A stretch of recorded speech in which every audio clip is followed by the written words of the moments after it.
السلام علیکم ورحمۃ اللہ وبرکاتہ۔ پہلی ذی الحجہ سے ناخن کاٹنے کے سلسلے میں کیا مسئلہ ہے وہ میں نے اوپر لکھ بھیج دیا ہے، اسے پڑھ لیجئے۔ اردو میں بھی ہے اور انگلش میں بھی ہے۔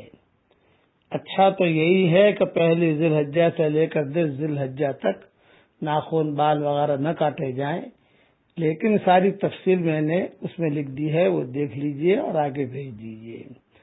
اب پڑھ لیجئے میرے ساتھ۔ یا تواب تب علینا انک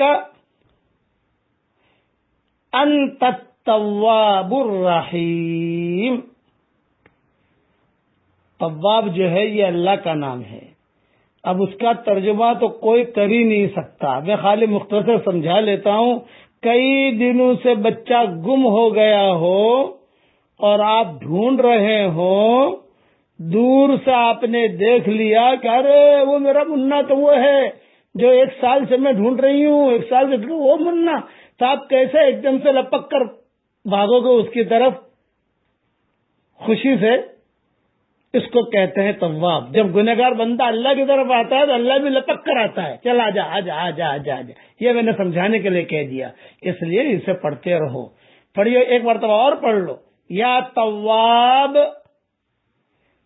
تب علیہ، علینا، علیہ ایک کے لیے ہے، علینا ہم سب کے لیے۔ تب علینا انک انت التواب الرحیم۔ اسی لیے حضور صلی اللہ علیہ وسلم کے انتقال سے پہلے جو اکثر صورت نازل ہوئی وہ سورہ اذا جاء رسول اللہ الفتح ہے، جو آخر میں تھا انہ کان توابا۔ یہ پڑھ لیجئے، پڑھوا لیجئے، آگے بھیج دیجئے۔